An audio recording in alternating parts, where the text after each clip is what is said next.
Okay, so I'm going to do a quick update on my board game collection.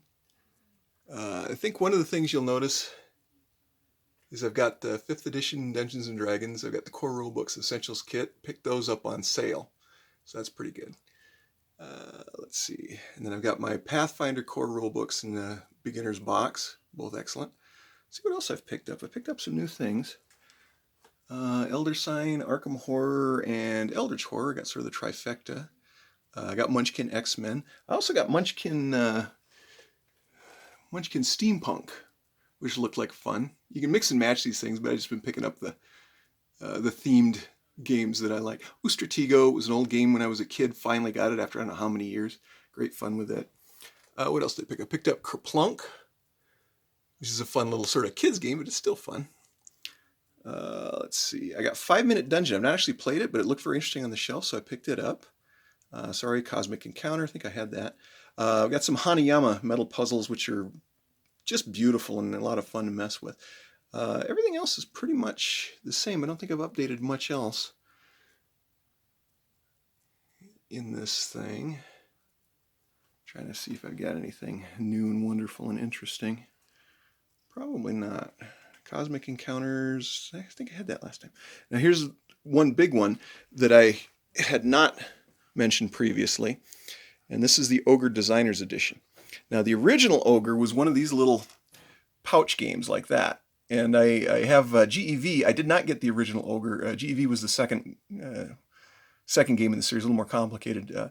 I finally picked up, Steve Jackson Games was selling original reprints of the original Ogre, and so I picked one of those up for like $3. So I do have the original game now, but I did not originally. But this was a Kickstarter project, and it's the original Ogre game and GEV and some other stuff, and they essentially just blew it up. It's just huge. It's like 28 pounds for this box of game, hundreds and hundreds of pieces. More of a collector's edition than anything else, but it's still a fun game. And this has maps for sort of the original Ogre, which is quite simple, and then the more complicated GEV. It's got scenarios, it's got game pieces and whatnot. But this was the first time I got involved in a Kickstarter, and this unfortunately worked out. But let's see if we can get down to it here. And there's my name on it. So they put the names of all the supporters on the box. It's a good thing it's a big box because there's plenty of them.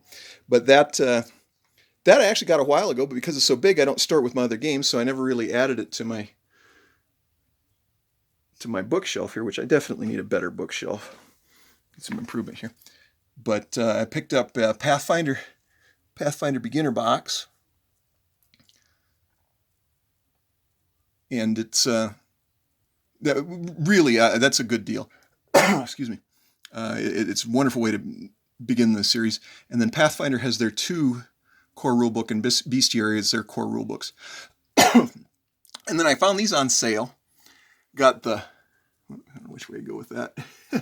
Essentials kit, which is better than their beginner box for the 5th edition D&D. And then I hit this on a sale. It was supposed to be sort of a collector's edition, but obviously it didn't move very well because I got this at less than half price. But it's their D&D core rulebooks of Dungeon Master's Guide, Monster Manual, and Player's Handbook. So I added those to my collection here. And Munchkin Deluxe, great fun. Munchkin Steampunk and Stratego. And of course I have my GURPS. As far as I'm concerned, that's still king of the RPGs. And then my original Advanced Dungeons & Dragons stuff. What else? Laser Battle. I think everything else is pretty much the same. Except that 5 Minute Dungeon.